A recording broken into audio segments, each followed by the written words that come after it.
Thank you to these sponsors of the Before I Die New Mexico Virtual Festival in 2020. A Good Goodbye, Gail Rubin puts the fun in funeral planning. After, a new way to stay connected with your loved ones in the cemetery anytime and anywhere.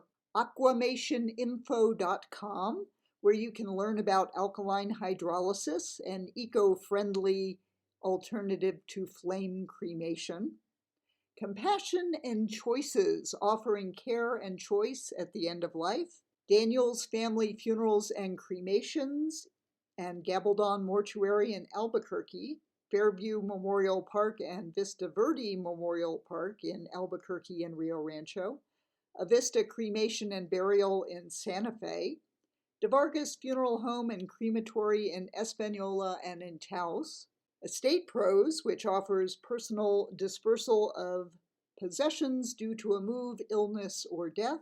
French Funerals and Cremations and Sunset Memorial Park in Albuquerque.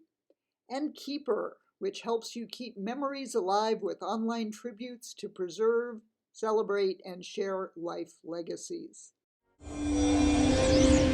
Death is full of surprises, huh? You have no idea.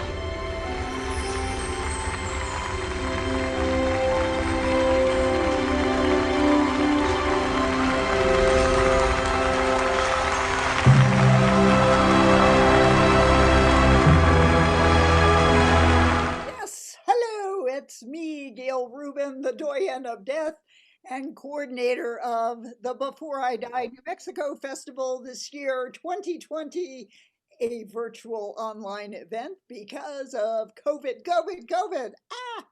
But it has enabled us to virtually connect you, not only in New Mexico, but all across the country and even around the world, to wonderful speakers that we've been able to line up. And in fact, Garrick Colwell, who is joining us today in this session, he's based in Austin, Texas. So hello, Garrick. Hi, how are y'all? Good to be here. Yay, glad to have you. So you have started an organization called Kitchen Table Conversations. What is that all about? Kitchen Table Conversations was created with my late wife and myself and 20 other healthcare professionals in Austin for the purpose of helping people get their advanced care directives done. And recently we just added a component of a series of grief education workshops as well. You are going to be presenting COVID-19 and advanced care planning. Who will Yes. for you? So I'm basically going to turn it over to you. Thank you so much, Gail. Well, welcome everyone. So glad you're here. We're here to talk about advanced care planning as it relates to COVID. And what are some of the things that you might want to do if you feel that you may be vulnerable to catch the virus, or if you know someone that is in a position where they may be vulnerable as well, where you can help them understand what they might need to do to create what we call a COVID addendum. Now, there's a certain degree of an assumption here that you all know what advanced care planning is and why we do it and what the steps are to advanced care planning. So for those of you who want to come off screen, you're welcome to do that, or you can just open your mic and let me know. But how many of you here have actually done your advanced care plan and you have one in place? In other words, you have a living will. I see Susan's got a living will. I know Gail's got one, and you also have a medical power of attorney.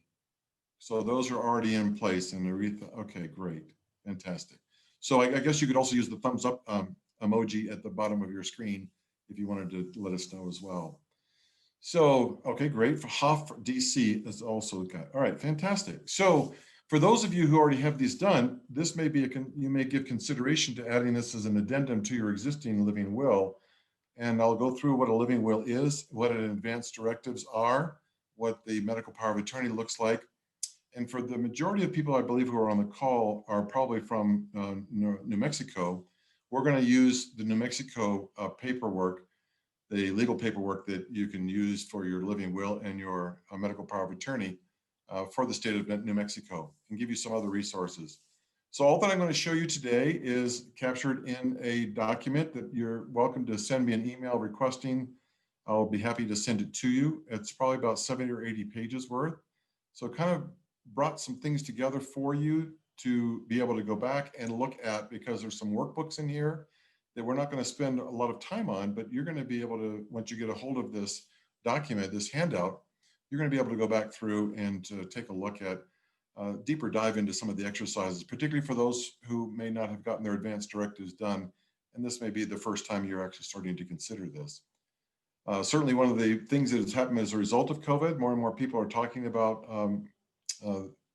death and grief, because it's one of those things that is, as we know, and so as we have witnessed, there's been a number of people have died as a result of it. It's very fast acting virus as well, and it really attacks primarily initially the respiratory system, which is why it's important, because we talk about it as an addendum to your living will, because if you decide you're going to go to the hospital, or if you're inadvertently in the hospital in the ICU, you've been intubated and you have a tube down your throat, which means you can't speak for yourself.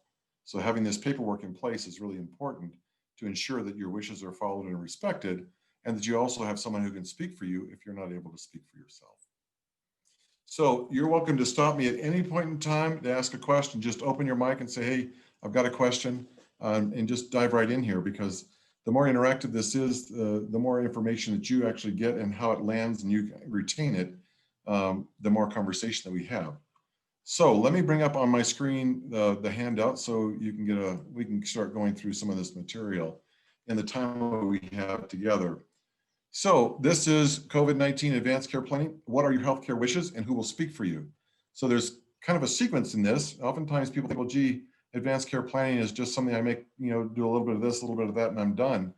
But actually it becomes a living, breathing document, because it's a reflection of what your wishes are. And it's a reflection also of who it is that's going to speak for you if you're not able to speak for yourself. So let's go through some of the fundamentals here. And I'm going to kind of bring this up in size so you can see it more easily. So what is advanced care planning? So we're going to talk about the fundamentals of advanced care planning, why we do it, and then what the steps are in the process of it. And then we're going to dive into some aspects of advanced care planning where you can, we just start talking about the first of the 3Ds, which I'll show you in a second. So what is advanced care planning? It's deciding and documenting the medical treatments and the care you want to receive if you're in an accident or have been diagnosed with a life-threatening illness. It also includes deciding who will speak for you if you can't speak for yourselves. Of course, your wishes are based upon your core values and what it is that you personally feel is your preferences as far as how you want to be treated towards the end of your life. This situation, the circumstance you want to be in, do you want to be at home as an example, or whether you'd rather be in the hospital? The idea behind advanced care planning is there's no right or wrong way to do it. Basically, it's fundamentally your choice. It's your body, it's your choice.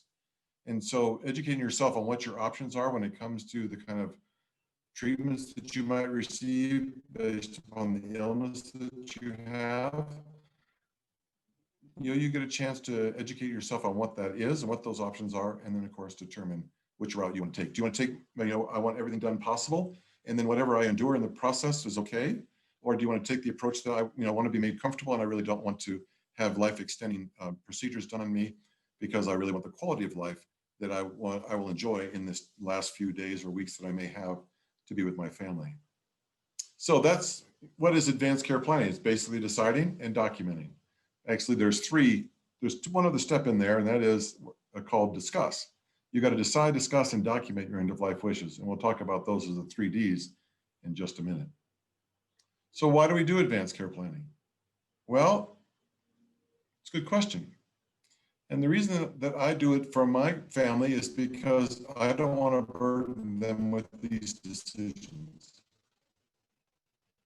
These are not decisions for them to be made on my behalf, because if I give that direction and I document and I communicate that, then fundamentally what's going to happen is that they're not going to be burdened with these decisions that can actually cause difficulty for them when they're after the loss and grief. The death informs the grief. And so if I can make it easier for them at that time in my life, my last few days or whatever it may be, then I help them avoid unnecessary anxiety or confusion or discord. I mean, this is oftentimes interesting to note, but death divides in a family. If you don't have this worked out ahead of time and you leave it to your you leave it to your children to make a decision for you, and they don't agree, then it actually can cause a rift that could last the rest of their lives. And so that discord, whether it's discord or it's actually, not having a relationship with one another again, it also complicates the grief, makes it difficult, because if you're making a decision and you're not sure if that's the right decision, and then you're going to be after the death and thinking that you were responsible, then you can walk into your grief journey, start that with a great deal of guilt and shame. So basically, it's about freeing our loved ones, unburdening them from having to make these determinations, these decisions, and making sure that they have a roadmap that they can use along with your healthcare professionals in order to achieve the objectives that you've outlined as far as your care and the quality of care and the type of way that you want to die. So that's why we do advanced care planning. Now, advanced care planning and what we've developed at Kitchen Table Conversations is what's called the 3Ds of advanced care planning. The first is decide. You know you want to do your advanced directives, so what you need to do perhaps is to begin by deciding what you want, or what makes the most sense for you. And there's going to be a number of different ways that you can go about determining what that is. As a matter of fact, I'll be doing an in-depth workshop on the 3Ds of advanced care planning in December, starting on Tuesday, December 1st. And you can find the details on the website, kitchentableforconversations.org. So we'll have a deep dive into this. We'll spend an hour and a half on each one of the 3Ds. But right now, I'm going to give you kind of an overview of what this is all about. So what you want, what your wishes are, and who's going to speak for you if you can't speak for yourself. Because when you have a tube down your throat and the respirator is working on your behalf, you can't talk. You're not only are you disoriented and you're drugged in order for you to be as relaxed as possible with this thing down your throat, but you certainly cannot speak at all. So that's something that's real important, is to pick someone who's going to be able to speak for you. The second one is discuss your end-of-life wishes. Talk to your loved ones and talk with your healthcare team. Make sure your team, all the people that are involved in your healthcare, make sure that they understand what it is that you want. Make sure they have copies of your advanced directives. Very important. And then, of course, copies of what? Well, the third of the 3Ds is document your end-of-life wishes, to make sure everybody's on the same page literally is really an important piece of this, because it also helps your medical team to be clear about what it is that you want, and to make sure that they're aligning their practice and their care for you in a way that is aligned with what you want to do. So let me stop there and just check back with you here and see what your thoughts are. Questions about what advanced care planning is, why we do it, or the steps to advanced care planning, particularly for those of you who may not have gotten your advanced care plans, or this is just your first journey into this subject. Any thoughts or questions you might have? Okay, so let us continue then, and we'll dive into some aspects of what we do when it comes to advanced care planning, what our tools are. Well, the things that we want to understand is that what are advanced directives? So we've done advanced care planning. We talked about that and why it's important and the steps along the way. And then what happens is, once we've made our decisions, we've made our choices, of course, we need to document them and make sure that those documents are properly executed. And what these documents are referred to is advanced directives. This is where you give direction on what it is that you want to have done for you once you're ill. Now, these are basically some of what the terms are used in the state of Texas for this definition, but we're going to work, the majority of our time is going to be work here today is going to be using the ones from New Mexico. So you'll actually see the documents that you would use in the state of New Mexico. But for this purpose, we're just going to basically say that a directive to physician and family or surrogates is really called a living will. So that is a common name that is used for this document. This is where you actually outline your life-sustaining treatments if you're terminally ill or in the end state of a fatal illness. Or perhaps you just want comfort care. You don't necessarily want to be kept alive unnecessarily or in discomfort, or where you have to go through another round of chemo where your quality of life is not what you'd like it to be. So you've got some choices to make in your living will, and they give you some choices in the document. And then, of course, you can add to this, or you can additional requests that you might have. They're called addendums or supplementals. And that's what we're going to talk about when we talk about adding a supplemental for your COVID and exactly what that looks like. So we have a direct to physician, family, or surrogates. Then we have your medical power of attorney. This could be your durable healthcare medical power, durable power of attorney for healthcare. Medical power of attorneys oftentimes, or this is your healthcare agent or your healthcare proxy. Fundamentally, this is the person who's going to speak for you if you're not able to speak for yourself. This is someone you've designated, they've agreed to, and you have put that in the appropriate document for the state in which you live. And therefore, that person is the person who's going to speak for you. Now, what does that mean? That means that you've got to be declared by the doctor that you're not able, your decisional capacity has been compromised to the point where you don't have any. You can't make decisions for yourself anymore. So consequently, you're either unconscious or you're just not able to articulate. You've got a tube down your throat, whatever the case may be, you're not able to speak for yourself. And that's when this person goes to work. And now if you were to recover from that state and you're able to have decisional capacity again, you were just out, you had a coma, or you just had a moment. I've seen the situations like that. Then once you come back to a place where you can make your own decisions, then your medical power of attorney steps aside. So the medical power of attorney, you give them the scope of, I guess the authority would be called, and what kind of authority and level of authority you want to give them. You can give them full, total flexibility, or you can limit their authority to make decisions. So you can regulate, if you want to, how you want these people to interact on your behalf. But really, they are people that are there for the purpose of helping be your voice in that situation. And the other document that is part of this, can be part of this, is called the out of hospital do not resuscitate or out of hospital DNR. Each state has their own form of each one of these documents. And I'm going to share with you what those are for New Mexico here in just a moment. But out of hospital DNR, some people don't necessarily want to be resuscitated. Let's say that like my late wife, she did not want to be resuscitated after she got onto hospice. And so she basically said, listen, if I arrest, then that's the way I'm going to go. And that's okay. I don't want to go through the process of CPR. And if the couple of reasons. One is that CPR is kind of a brutal way of keeping your heart pumping in order to get enough oxygen to your brain and to your vital organs. It's chest compressions at 2 to 3 inches in depth, and that requires at 100 times a minute, thereabouts. So it's pretty brutal. And normally you wind up with a lot of cracked ribs or some cracked ribs at least.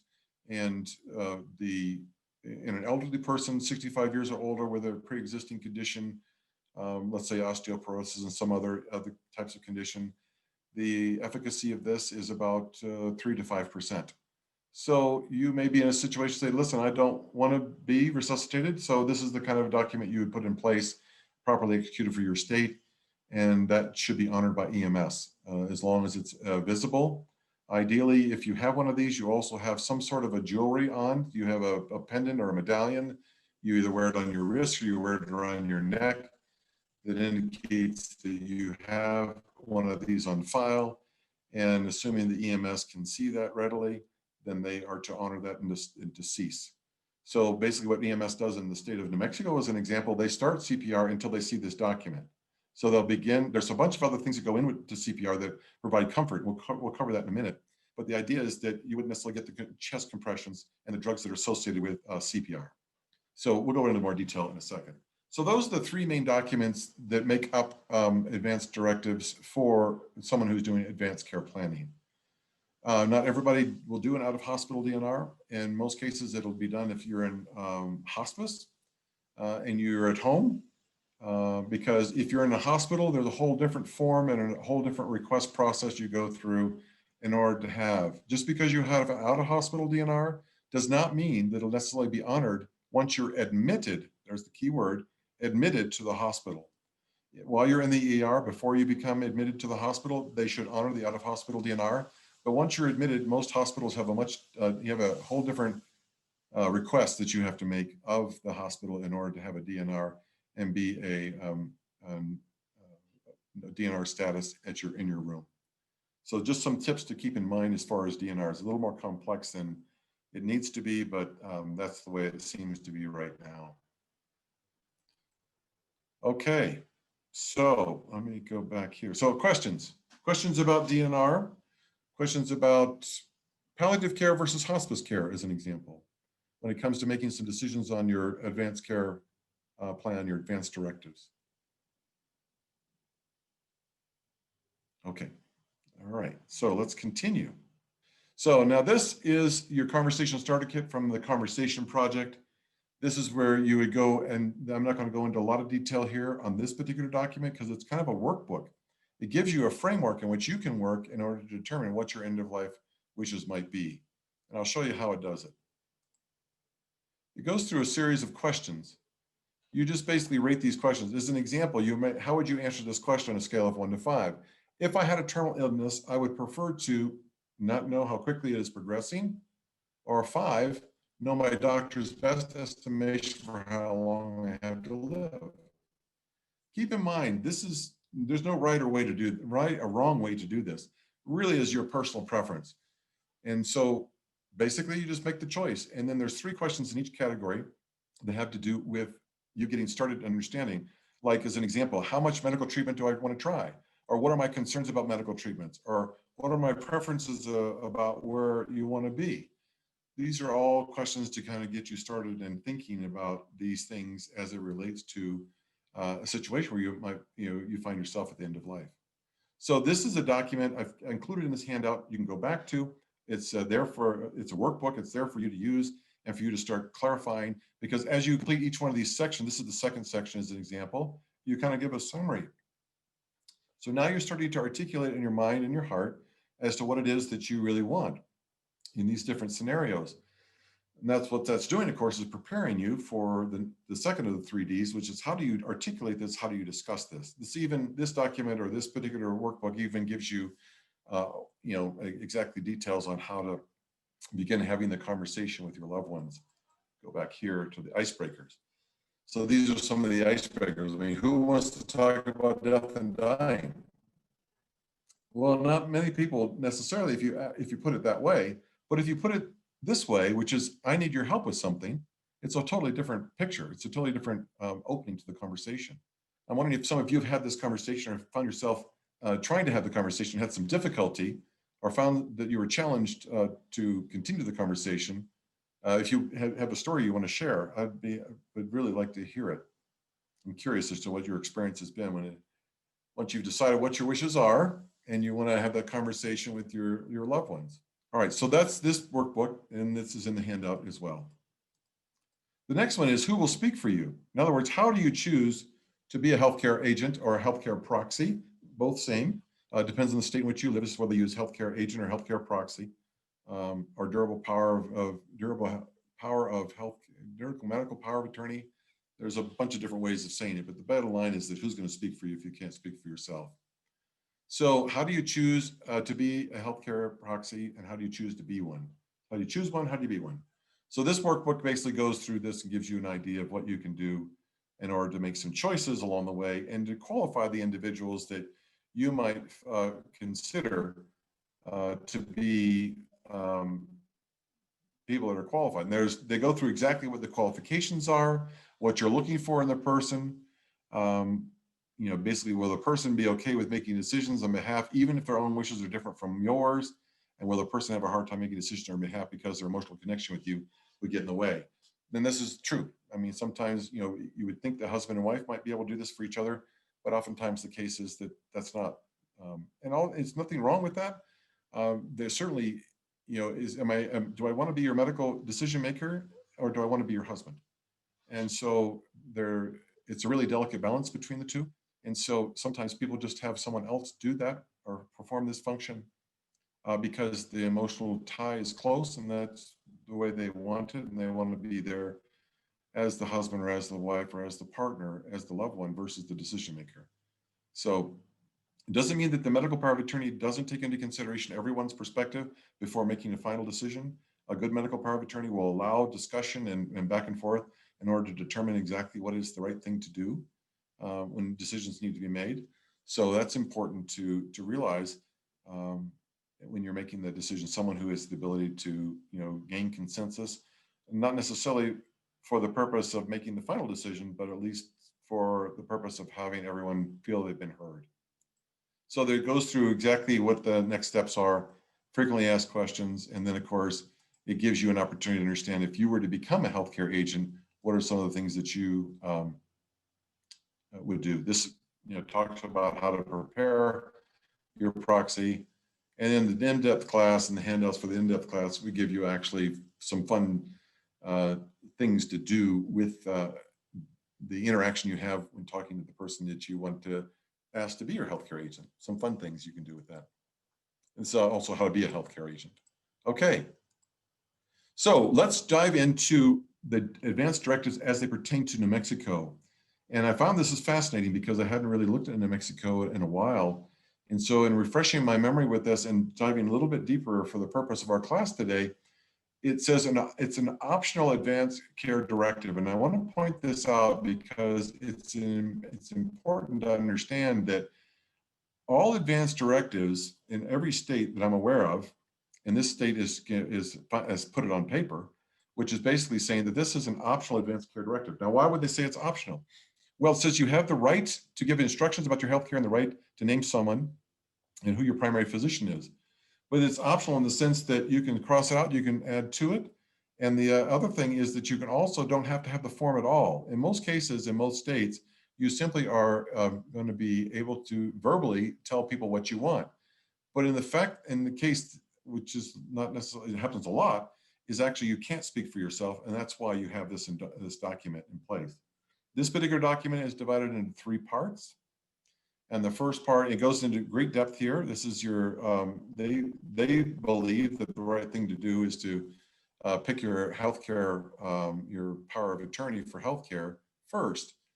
And then they get into the details of what but I kind of just turn it back around because if you don't know what you want your healthcare proxy or your healthcare agent to do, then it's kind of an odd conversation to have. Other than you're just asking if they would be willing to do it, but without giving them detail, it's kind of a non-starter. So, but in this form, it just goes in that order, just a difference in order. Both things need to be approached and decided on. First, what your healthcare goals are at the end of life, or when you're in a situation where you find yourself, where you need this kind of direction to be given to doctors. And then, of course, who your medical power of attorney is going to be. So part 1, again, reiterating what is optional. And basically, if in fact, and Mexico allows people in this following order. So in other words, if you did not sign this form or told your doctor what you wanted, this is what's called the decision tree in some cases. This is basically the order in which the decision, we would come to that individual to make these decisions on your behalf. Because keep in mind, doctors aren't making decisions for you. Doctors are simply presenting you with medical knowledge, medical information, protocols and perspectives and possibilities and what may work and what may not work. So, but they're not making the final determination as to whether you take the treatment or don't take the treatment. That is you, because this is we're moving more and more to a patient-centered decision-making process where people are, taking more responsibility for their healthcare. The internet certainly has been a beautiful, wonderful tool to be able to educate. Not that you're becoming the doctor. I know with my late wife, we did all of our research and we always came prepared with a notebook full of questions about what to do and what this meant and what the contraindication was that and why we would do this or why we would not do that. And then ultimately, however, we would listen and ultimately my wife would decide on what treatment she wanted. So just a thought there.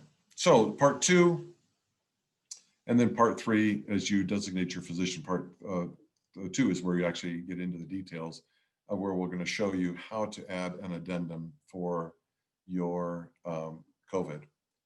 And then we'll dive into COVID. Okay, so this is medical power of attorney. You make your choice in part 1. Part 2 is where you give instructions for healthcare. So this is where you can say end of life decisions. I choose not to, I choose to, I choose to, I choose to. So you make a decision here, you check the box. Anytime there's a checkbox, I recommend you initial it and date it. just so it's clear that somebody just didn't randomly come along and check the box. You make some decisions on artificial nutrition and hydration, relief from pain, if you're going to do organ donation, number 9. And here's where you actually make reference to and attach your COVID addendum, which I've actually have a form in here for you to use if you want. A couple of forms you can choose from as to what that addendum might look like. So then this document in section 2, number 10, and that may vary, number 10 or number 11, depending upon which place you download this document from. But nonetheless, it's under other wishes. So, and we can see clearly there's 2 lines here, not enough room, obviously, then of course you attach. But whatever addendum you have, it should be signed and executed just as if you were executing the advanced directive, this advanced directive here, this one for healthcare. So whatever addendum you do have, you make sure that you document, or you make sure you execute by having witnesses, if in fact it's necessary in your state, and make sure that it's dated and signed by you. Okay, that was quick. So tell me any questions about what we've talked about here. Let me stop for a second. Yeah, let me stop for a second. Any questions about the living will for New Mexico as a state and how it is that you're to make note of where the addendum actually goes for COVID or for dementia or for any other additional care that you want for a particular condition you may have? Hey, Garrick. Yes. This is Bob Hoffman in Washington, D.C. Hey, Bob Hoffman. Can you tell me the interchangeability in states? So if you have the documents you've been talking about completed and filed in your state, and then you're traveling somewhere else, and are the other states going to grant what's the word, approval? Yes, good question. Very good question. Thanks for bringing that up. Basically, there is no registry where all this information for your advanced directives is stored. So there's no electronic accessibility to your documents within your state or around the nation unless you subscribe to a service that does that. And that, of course, one of them is called mydirectives.com as an example. I just use them as an example. There's a number of them. And there's some of them are outlined and noted in my resource at the end of this handout. So ideally what you would do is that you carry your advanced directives with you. Well, you think, well, that's cumbersome. Well, let me give you a couple of things that you might do if you're traveling. Because you want to put them in the glove compartment in a red envelope if you can, a copy of them. Copies are good. You don't have to have originals. So a full set in your glove compartment. You have pictures of your advanced directives and in a PDF file or actual physical pictures on your phone. And then you can have service, you can subscribe to different services that have various ways of electronically accessing the documents on file on their servers. So that you could point to that. Let's an example, there's My Directives as an example, has an icon for Apple iPhone. That when you click on that, you actually opens up to your file and a video of you talking about what your advanced directives are. There's services that would record and give you QR codes that you can scan for the same purpose of accessing. But right now we don't have a national registry for where those documents reside. They're all on private enterprise, either free or with a small fee. But just to finish it, if you had it in your glove compartment and you're in a different state, are they going to validate it or not? It's one of those things. There's so many communication gaps. I don't know. I don't know. You would assume that they would because it's there, and it also it's an expressed intent because the document is there. But keep in mind, if you're in a car crash, then EMS is not necessarily going to take the time to look in the glove compartment if you're bleeding. Right. They're going to get you out and stabilize you, and then they're going to worry about the paperwork later. Because their job is to save lives. And do these require witnesses or notaries? You decide, you have to look at the documents, the statutory documents from the state in which you currently live, and you have to determine based on what your state has legislated to be, whether it is witnesses or notary, no witnesses, or combination. Okay, thanks. Yeah, each state is different. Each state is different in how this form looks and feels, and what the sequencing is, and whether you have witnesses, and what does a witness look like, and what do they qualify, who qualifies as a witness.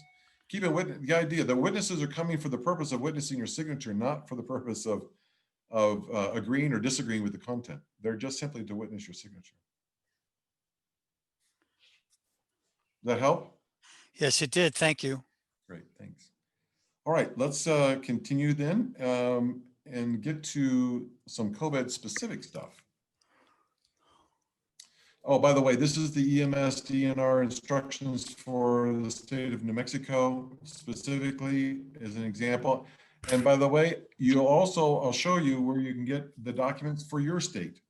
There's several, and it's all in my resource section as well. So they're live links. You just click on it and you can download the documents that are specific to your state.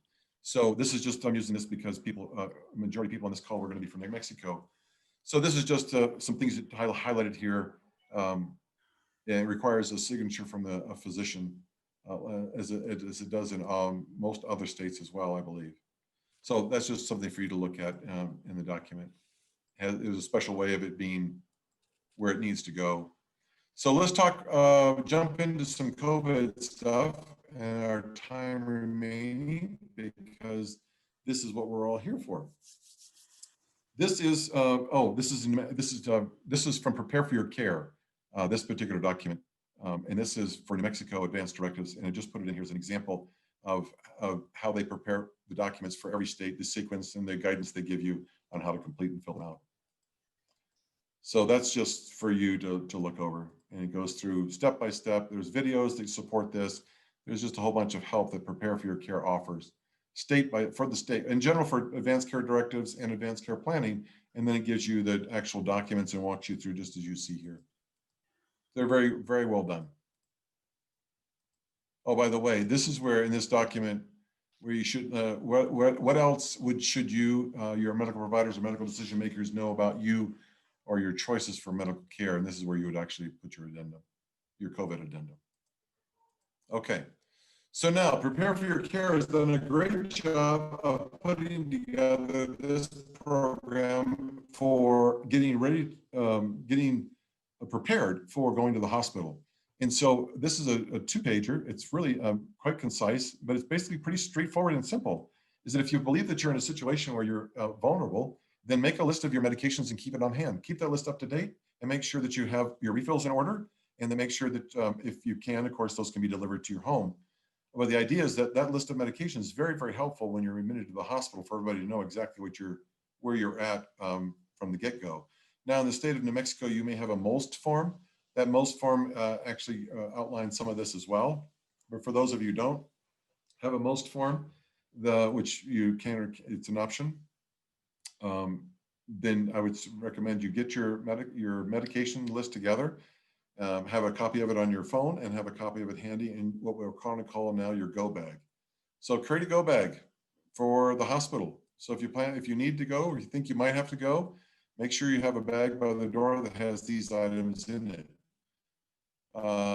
Papers and information would be your phone numbers for your medical decision maker, and make sure you have a copy noted in an envelope labeled advanced directives, and your medical power of attorney appointment paperwork would be in there along with your living will. So a list of all your medications, again, have a list of your medications in that envelope or have it in a separate envelope marked medications. And then your advanced directives, of course, plan for you. Don't forget your pets. Don't forget to make sure that you have somebody who can pay your bills while you're gone.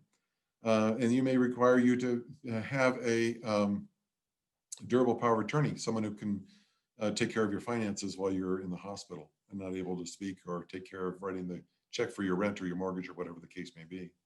The equipment you want to take with you in your go bag, make sure you have your glasses, your hearing aid, dentures, mobility devices, your tablets. Keep in mind, if you're in the hospital and ICU, the only way to communicate with you may well be by Zoom or by Skype or by FaceTime. And so you want to make sure that you have all the things you need to keep your electronics charged in your go bag so that you're not able to communicate. Choose the medical decision maker, get your wishes chosen and figure that out as to what those are as well. That's why getting your advanced directives done as part of this is important. And so plan for your pets, pay your bills. So these 2 pages kind of give you that feeling of what it is that you might want to, get together to create a go bag in case, just in case. Nothing wrong with being prepared. Compassionate Choices prepared this document, updated it back in April, and updated again in August about understanding COVID options, because there are options that you will make decisions about that have to do with the kind of care that you want to have or not have, based upon this information that we're going to share with you. I'm not going to obviously read every single bit of it, but I'm going to highlight some of the key components of it that are important for you to keep in mind, to kind of bring some clarity as to what this looks like. One of the key statistics is this: most people who contact COVID will survive. 8 out of 10 will have symptoms that can be managed at home. So that's interesting. And then here's the other one, which is just to kind of put perspective on this, is that 8 out of 10 deaths reported in the US are among those at 65 and older. Data suggest older adults may be at risk or those with underlying conditions like diabetes, heart disease, and lung disease. So because you've heard it on the news called, comorbidity. You've got, something else is going on. In addition to this, you may have cancer, you may be terminally ill as well. And so you're more susceptible, because your immune system is already compromised. So therefore, that's why some of this planning is really important as it relates to this particular virus, because this particular virus is fast acting and it attacks the lungs primarily, one of the first points of contact. Then goes into symptoms, which you can get an updated version of what the symptoms are on the CDC site. Then it gets what it is. Now we want to talk about, what do we need to know? What do I need to know or to think about if I were to become seriously ill with COVID? Well, there are several different things, and we're going to talk about those here So here's another interesting statistics. It progresses very quickly. Most people get it. Well, it's, like you said, 60, 70, 97 to 98% will survive. Those who die, it's very challenging. But it's important for us to know what your wishes are to make sure that you have the highest probability of those being respected and honored. There's other things you need to know as well, which has to do with your treatment options. There are non-invasive and then there are invasive. The non-invasive are basically being at home and having supplemental oxygen. As an example, if you have a heaviness in your chest and you are having a hard time breathing, you may not be at a point where you actually need to be intubated or you need to be on a respirator. So you could actually do some non-invasive respiratory care, and that's by providing oxygen to people who have a mild to moderate symptoms. And it sometimes can be provided at home, allowing you to avoid a hospital stay. However, if your condition worsens, you'll need to make a choice between intubation with ventilation at the hospital and comfort care. Some people may find that they're at a place where it's happening quickly and they have a pre-existing condition and they already feel that they're on the way out, and they're just going to say, just make me comfortable for as long as I'm here, that's fine. Or they may try this and they just want to get supplemental oxygen. But this is the kind of conversation you need to have with your doctor. So that you can say, well, based on my condition, doc, what do you think would be the best course of action if in fact I were to contract COVID?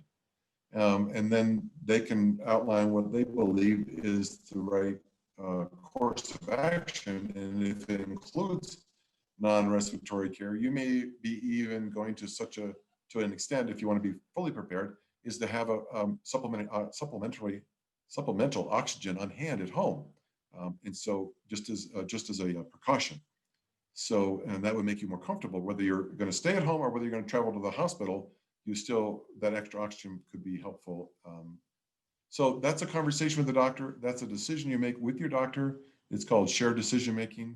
I'm sure many of you are already familiar or acquainted with that, but this is what's important, is that that you do confer with the doctor as to whether the non-invasive respiratory care is something you want to try before you have to make a final decision as to whether you go to the hospital or and be intubated with ventilation or with comfort care at home.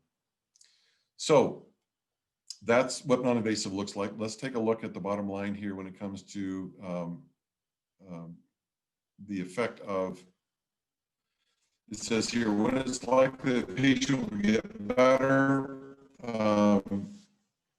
getting nutrition from a feeding tube can be helpful. However, when someone is in the last stage of an illness, feeding tube can be uncomfortable, if not painful. Instead of feeding tube, some patients choose to refuse food and water. It's called VSED, voluntary refusal, voluntary. It's something where it's VSED.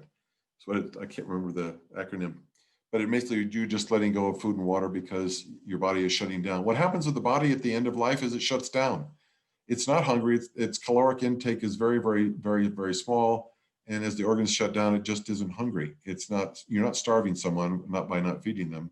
And people who voluntarily do this, it's voluntary stop of eating and drinking. That's what VSED is. Yeah, voluntary stopping of eating and drinking. So the idea of the action of stopping food and drink is a natural part of the dying process and can be considered as one part of care. So that's an option you might want to consider, when it comes to nutrition and hydration. That's just part of this, these conversations and decisions that you might find yourself taking a look at. So the next thing is to talk about intubation with ventilation. Again, there's more information here. Take your time, peruse through it, read it in detail. But let's take a look at the bottom line when it comes to intubation with ventilation. And that is, it'll sustain your life and may allow you to recover from COVID. However, it is an invasive procedure that has the potential to diminish the quality of life for those who do survive. People least likely to recover are those who are seriously ill from heart, lung, liver, or kidney failure, who are 65 years or older, or who have a terminal illness like cancer or advanced dementia. So that's another conversation with the doctor. Doc, if I did contract COVID and I was intubated, what are my chances based upon my current health care, my current state of health? What would you recommend? What would you speculate based on your experience? But this, again, a decision that the information before this gives you an opportunity to get a flavor for and be able to ask questions of your doctor proactively. And this is where it's important. This is about being prepared. Cardiopulmonary resuscitation or CPR. This is interesting. So there's an example of survival because everybody wants to do it for the purpose of being able to think that they're going to survive. So here's what some of the statistics are. Research suggests that only 10 to 20% of all people who get CPR will survive and recover enough to leave the hospital. For the chronically ill, elderly patients, one study has shown a less than 5% chance of surviving long enough to leave the hospital after receiving CPR. The study does not evaluate the quality of life for those who leave the hospital, so you don't know what your quality of life is afterwards. But there's a bunch of information on the internet that will give you that opportunity to see whether this is right for you or not, because it does mean that you're more than likely going to have cracked ribs.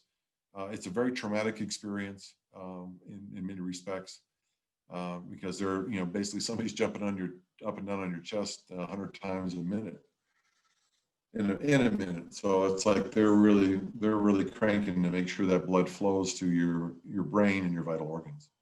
But that's something you have to determine as to what works for you. The bottom line on this one is there's a small number of cases that save patients' lives, which we just talked about, and allow them to recover, and the likelihood of survival chronically ill is very low. It is, actually some studies show it's like 3%. It just depends on the study and who they work with. So the other thing is that there's comfort care. As in any disease or managing a chronic illness or a terminal illness, there's also comfort care, which oftentimes is called palliative care. So when you're in hospice, you are receiving palliative care. You may have a chronic illness but not be on hospice, but you could still receive palliative care. It's about your comfort. It's about managing your pain. That's the essence of what palliative care is. So this is right here. This is comfort care focused on your symptoms, control, pain relief, and quality of life. And that's really important. If you have COVID-19 and choose comfort care, you may receive pain relief, oxygen to help you breathe, fever reduction, medication, help you reduce anxiety and also fear. So that's what comfort care is about. It's about making you comfortable. And the bottom line for that is that you choose comfort care not to have aggressive treatments like ventilation and CPR. Instead, you're choosing a care to relieve your symptoms and keep you comfortable. This care will not extend your life, but will increase the likelihood that you die at home. So that was the case with my wife. She didn't want to receive anything but comfort care, and we figured out her medications between her pain management, which was methadone and morphine, that we'd also give her Ritalin or Adderall, and so that would break the narcotic fog that she never liked being in, and allow her to be alert enough to be able to visit. And so for the last few weeks of her life, that's what we did. Maybe it was the last week of her life, and she was able to visit with people, and the house was abuzz with people coming in and out all the time in that block of time between 12 and 4 in the afternoon, when she was awake and available and wanted to interact. So for her, that was her choice, and she didn't want to have anything else done. And if she had a cardiac event, she would accept that as being her, the end of her life at this time. And so, but again, these decisions are very, very personal. You got to decide what works best for you. There's a bunch of resources in this packet as well, from a conversation or from Compassionate Choices. And they also have provided an advanced directive addendum, document your preferences. And this is where you basically have questions asked of you. You document, like, so if oxygen levels are dropping, and typically it's, once you hit 88% or below, or you're, trending in that direction, you need supplemental oxygen because things start going quite awry after that. And so if your oxygen levels are dropping, do you want to go to the hospital, or would you prefer to try and do non-invasive respiratory care at home? So it's taking all that knowledge that I gave you in the beginning and sorting it through now into making some decisions based upon what you just learned by going through that information from before that we just covered. So it goes through a series of questions here. Says when you get to the hospital, do you want the provider to treat you with non-invasive? Or again, making a choice. Do you still want to, could you still save your life, such as oxygen through a face mask or a nasal mask or anything necessary to keep you comfortable? Or do you want to be put on a ventilator if it becomes necessary to save your life? Again, these are just simply the questions that help clarify. You get a chance to answer them now that you have the knowledge, and make some decisions. You've had some conversation with your doctors as to what your particular situation is and what you might want to do. So that's for this document. It's 2 pages. If my heart stops, do I want to be resuscitated in CPR? Again, just kind of coming to bring it all into focus. And this actually becomes, this 2-page document becomes the addendum, your actual addendum that you're going to be attaching to your living will. So it's important to understand that this is a document you're going to attach as part of, in the state of New Mexico, it's called additional, what is that you want done additionally on number 10, I believe it is. So in the second section, in the state of Texas, it's called additional treatments, I believe, on page 2, at the top of page 2. So you just make note that this addendum is attached and it's been properly executed, which is what you do here. And you sign it, you date it, and get it witnessed if you're in a state where witnesses are required.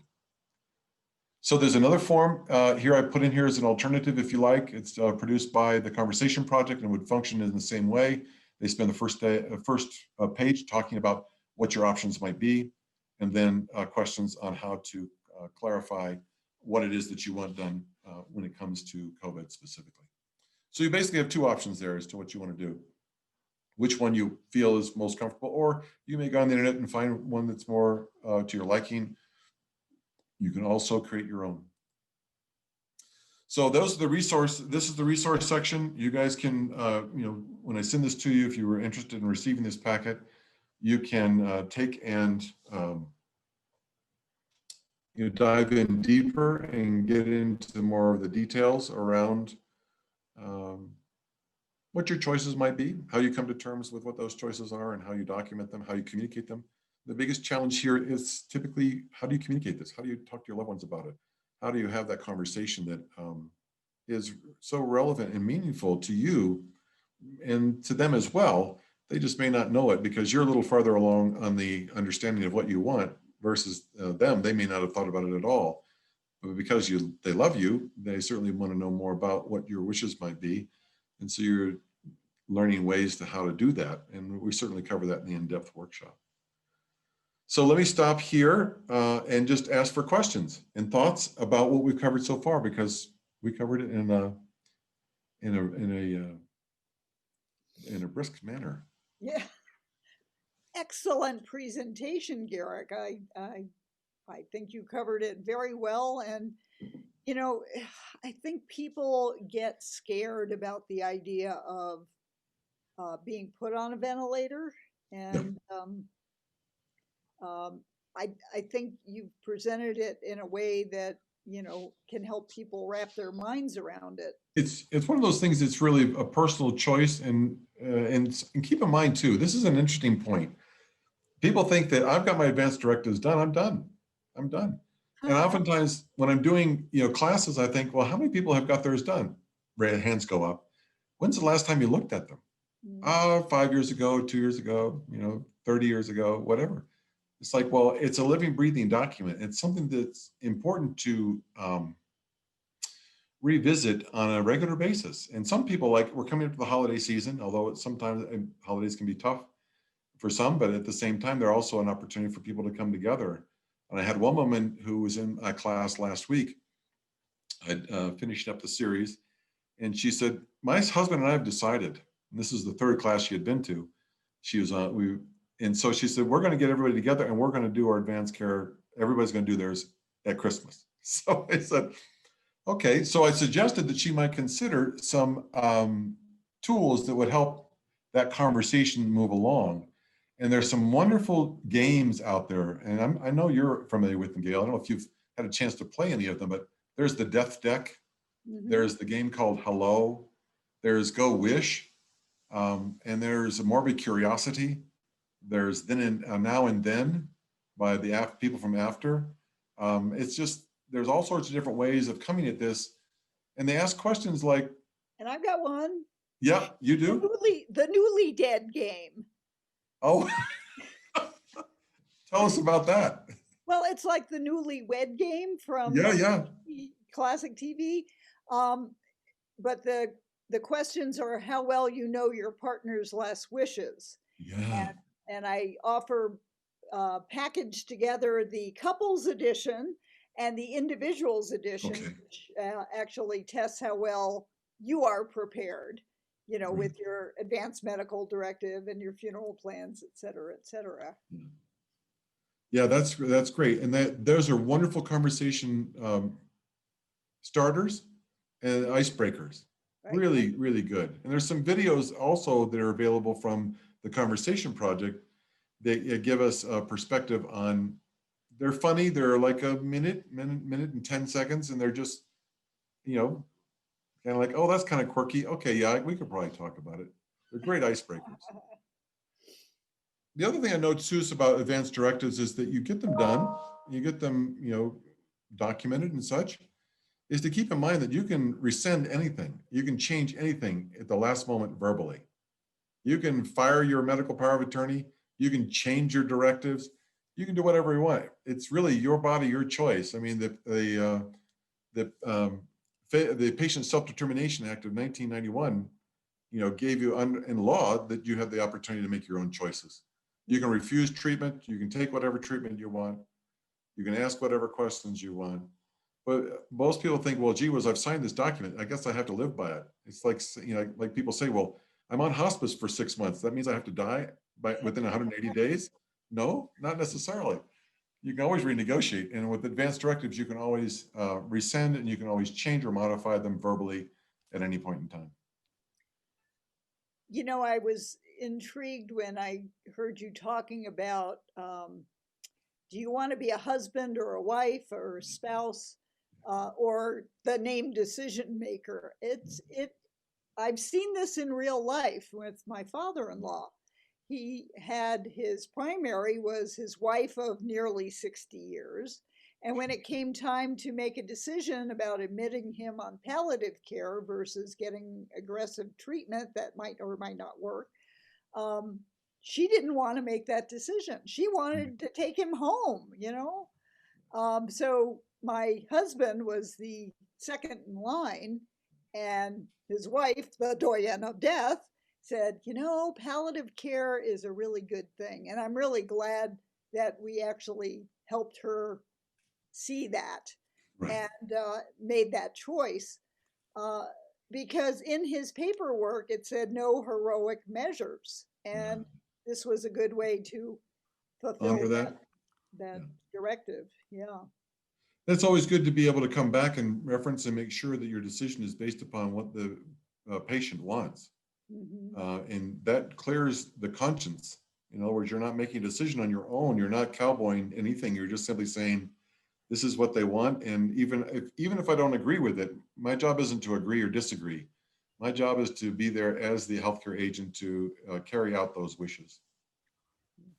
Yeah, because my wife and I didn't agree on all the things that she did or didn't want to do, but that wasn't my job to agree or disagree. My job was to make sure she got what she wanted. It was, it's her life. And my job is to make sure, as her medical power of attorney or as her patient advocate in most cases, is to make sure she got the treatments that she wanted and exactly the way she felt she would receive them. So, yeah. And I did put your email in the chat so people could get Sure. in touch with you. Yeah, I'd be happy to. And I'm happy to have any questions about any of this, anything that has to do with the healthcare part of it, where the processes and the challenges on hospice that you face, these decisions that you have to deal with, and how you navigate the healthcare system today, which is quite complex and can be very daunting and overwhelming. And we found that the only way to navigate them is to be informed ourselves and to be open-minded as to what we were being told, but ultimately understand that the decision was ours. It was hers, ultimately. It was her decision. So, yeah. Other questions out there, you can unmute or you can type it into the chat.